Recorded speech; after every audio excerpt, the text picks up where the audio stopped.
Typhoon Wipha, the sixth named storm of the 2025 Pacific typhoon season, made a dramatic landfall along the southern coast of China on Sunday evening, unleashing torrential rains, hurricane-force winds, and widespread disruption across major cities including Hong Kong, Macau, Shenzhen, and Zhuhai. The storm, which had intensified to the equivalent of a Category 1 hurricane, struck near Taishan City in Guangdong Province at approximately 5:50 p.m. local time, packing sustained winds of up to 106 miles per hour, 170 kilometers per hour, and gusts exceeding 167 kilometers per hour. Wipha battered coastal infrastructure, uprooted trees, and triggered flash floods in low-lying areas. Hong Kong issued its highest tropical cyclone warning, signal number 10, for the first time since 2023, as Wipha's eye wall passed just south of the city around midday.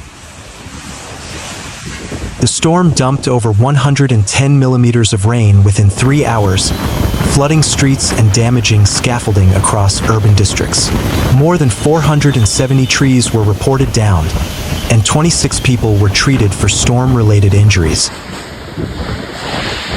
Public transport ground to a halt. Ferries were suspended amid high sea swells, and the airport express train service was temporarily shut down.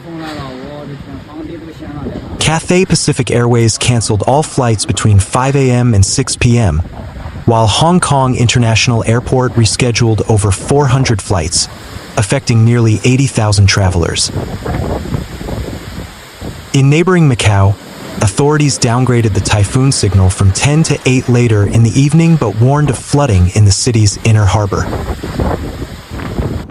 At least 200 flights were canceled at Macau International Airport, and public shelters were opened to accommodate displaced residents. Zhuhai City, located near the storm's landfall zone, activated a Level 1 emergency response, the highest on China's 4-tier system. The Hong Kong-Zhuhai-Macau bridge was closed, and outbound customs clearance was suspended as winds intensified. Schools, businesses, and public transportation were shut down across the region. In Jiangmen and Haikou, vehicles navigated flooded streets while emergency crews worked to clear debris and maintain drainage systems. Over 440,000 people were evacuated from vulnerable coastal and inland areas across Guangdong Province. China's National Observatory issued a yellow alert for Typhoon Wipha, warning of continued rainfall and strong winds through Monday. In Shenzhen, 929 emergency shelters were activated, and inspection teams were deployed to monitor construction sites, hazardous slopes, and aging buildings. Water Affairs departments opened manhole covers to facilitate drainage, while power companies stationed repair vehicles in key areas to respond to outages. Vegetable reserves were mobilized to ensure food supply in case of prolonged disruption. Wipha's trajectory took it westward across the South China Sea, with meteorologists predicting a second landfall in Vietnam later in the week. The storm had earlier passed over the Philippines, intensifying seasonal monsoon rains and causing flooding and landslides that affected over 370,000 people, including 43,000 evacuees. In Guangxi Zhuang Autonomous Region, ferry services to Weizhou Island were suspended, and authorities upgraded their emergency response to Level 3. Torrential rains are expected to continue through Tuesday, raising concerns about landslides and river overflow. Despite the storm's ferocity, early warnings and coordinated evacuations helped minimize casualties. In Hong Kong alone, 253 people sought refuge in public shelters, and emergency services responded swiftly to reports of injuries and structural damage. Local officials praised the public's cooperation and the effectiveness of disaster preparedness protocols.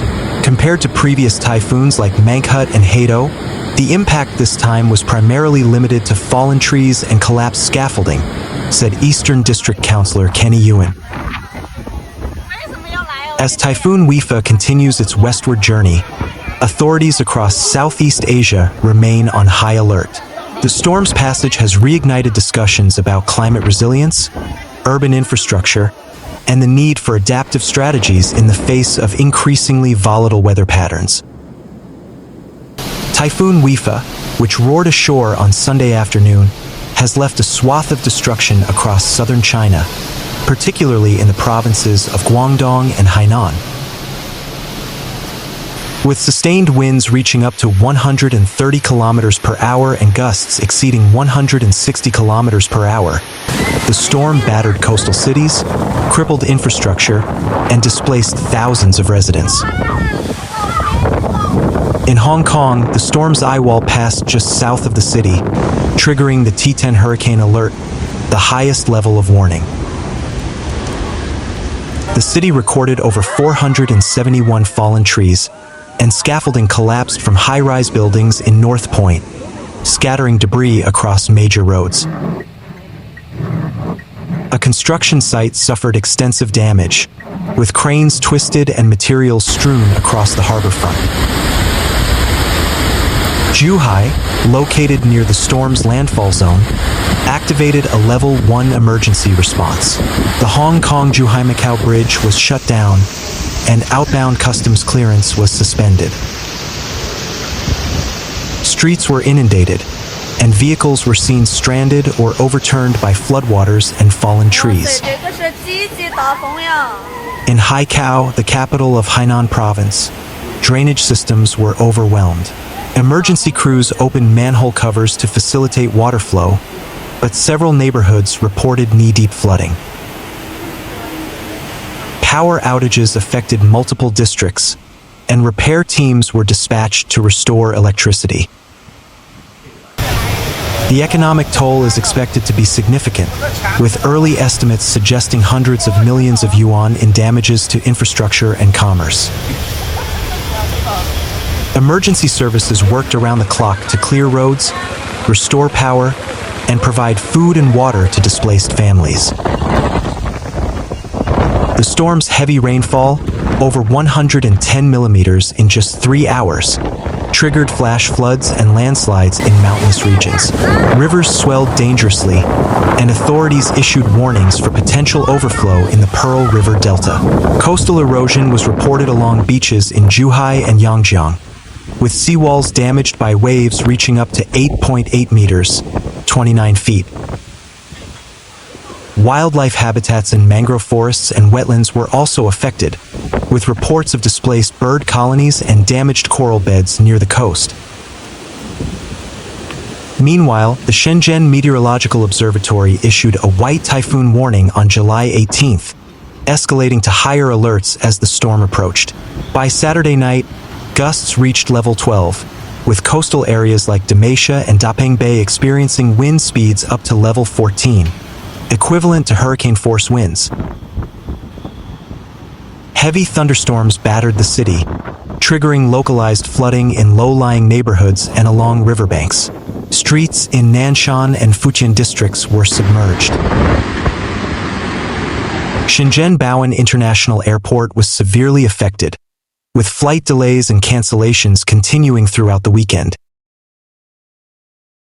Passengers were advised to monitor updates, as dozens of departures were postponed due to poor visibility and wind hazards. Public parks and recreational areas, including Dalmatia Seaside Park, were closed indefinitely. Ferry services across Shenzhen Bay were suspended, and high-speed rail connections to neighboring cities were halted as a precaution. The storm caused minor landslides in hilly regions and structural collapses in coastal zones. Emergency crews responded to reports of fallen trees, damaged signage, and broken power lines. In Luohu District, a construction scaffold collapsed onto a parked vehicle, though no injuries were reported. Fishing communities reported damage to boats and aquaculture facilities, while mangrove ecosystems suffered from saltwater intrusion and debris accumulation. Environmental officials warned of ozone pollution due to stagnant air masses following the storm and advised residents to limit outdoor activity until conditions improved. In Halong Bay, a tourist boat carrying 45 passengers capsized amid towering waves and violent winds. 34 people were confirmed dead, including several children, while 11 were rescued by Navy divers and emergency responders. Search operations continue for missing individuals, with helicopters and rescue vessels combing the area. The Haiphong Quang-Ninh coastline experienced a storm surge of up to 1 meter, with total sea levels reaching 5 meters, inundating low-lying fishing villages and river mouths. Over 1,657 vessels were ordered to safe anchorages, and 9,900 aquaculture cages were secured to prevent loss. In Tan Hoa and Nay An, rivers overflowed, submerging roads and farmland. Rainfall totals exceeded 600 millimeters in some areas, with landslides reported in mountainous districts. Authorities in Haiphong inspected 180 aging apartment blocks, tagging 59 as Grade D, the highest risk level for structural failure. Urban trees were chopped and reinforced to prevent collapse, but several still fell, damaging vehicles and power lines. Power outages affected over 40,000 households, and emergency crews worked overnight to restore electricity. Roads in Hanoi, including Padre Fora and Kirina Avenue, were flooded, forcing commuters to wade through waist-deep water. Passenger boat departures were suspended across Quang Ninh Province, and Cat Ba Island saw the evacuation of 16,000 tourists, including 2,500 foreigners. Airports in Hanoi and Haiphong canceled dozens of flights, and rail services were halted due to track flooding. Evacuation plans were activated across 114 communes, with thousands relocated to temporary shelters. Emergency teams distributed food, water, and medical supplies to affected families. Mangrove forests and coral beds along the Gulf of Tonkin suffered severe damage from saltwater intrusion and debris. Agricultural losses are still being assessed, but early reports indicate thousands of hectares of rice paddies and shrimp farms were destroyed. Meteorologists warn that Wipha's slow movement over land increased its destructive potential, with saturated ground raising the risk of further landslides and building collapses.